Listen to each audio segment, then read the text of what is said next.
একটা নিরীহ অসহায় মানুষ, সবাই তার সাথে কিরকম পশুর মতো ব্যবহার করছে, তাকে কৃতদাসের মতো জীবন যাপনে বাধ্য করছে।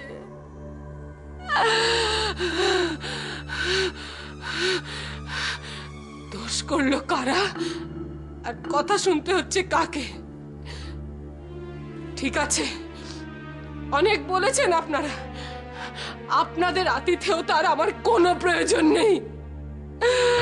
আমি এ দেশ ছেড়ে চলে যাব। মাসুমা,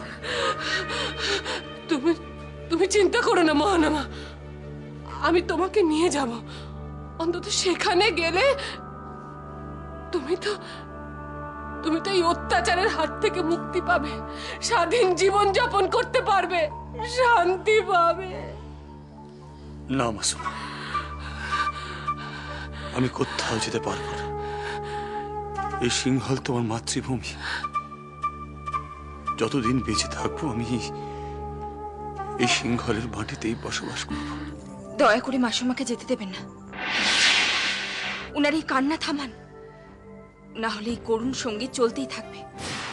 আর আমার স্বামী, উনার রক্তক্ষরণ হতে হতে উনি দুর্বল হয়ে পড়বেন। সমৃদ্ধি, আমার এই আর্তনাদ তোমার কাছে করুণ সঙ্গীত বলে মনে হচ্ছে? এইসব চোখের জল ফেলার থেকে ছুটে গিয়ে রাজবৈদ্য মশাইকে ডেকে নিয়ে এলে অনেক লাভ হতো। নোংরা রাজনীতি করার থেকে আহত মানুষের সেবা করা অনেক বেশি পুণ্যের কাজ।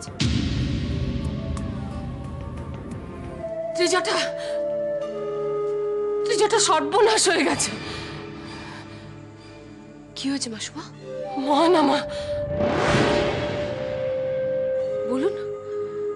থামলেন কেন? বলুন কি হয়েছে মহানামা? মহানামা ছুরিকা দিয়ে নিজের হাত কেটে। এসব কি বলছেন কি আপনি? হ্যাঁ ত্রিজটা, চতুর্দিক রক্তে ভেসে যাচ্ছে।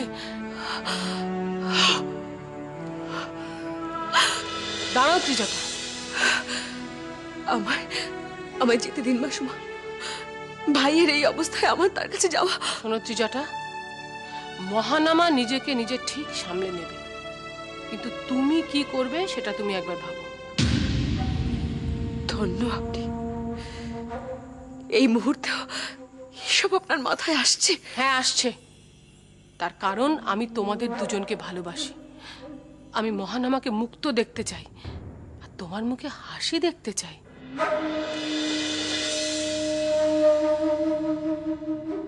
জলচক্র, তারপর জলের সঙ্গে স্থলেরও সৃষ্টি হলো। আর তোমরা নিশ্চয়ই সবাই জানো যে এই পৃথিবীতে সর্বশেষ সৃষ্টি হয়েছিল মানুষ, অর্থাৎ এমন একজন মানুষ যার মধ্যে পশুর স্বভাব ধর্ম বর্তমান।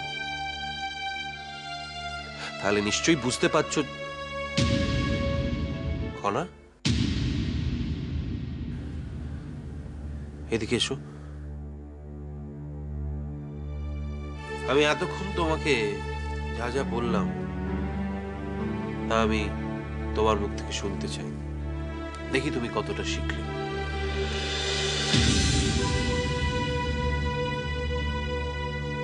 বিষ্ণু দশাবতার যুগে যুগে শান্তি প্রতিষ্ঠার উদ্দেশ্যে পৃথিবীতে অবতীর্ণ হয়েছিলেন।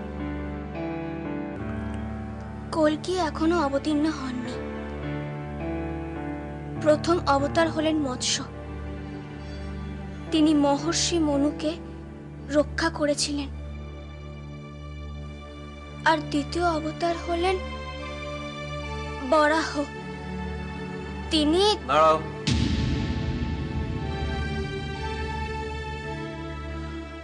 আমি দ্বিতীয় অবতারের নাম কুর্ম বলেছিলাম, বরাহ নয়। তার মানে তুমি মনোযোগ দিয়ে আমার কথা শোনোনি। বিদ্যার্জন সাধনার বিষয় খনা। তোমাকে দেখেই আমি বুঝতে পারছি তুমি মানসিকভাবে বিপর্যস্ত,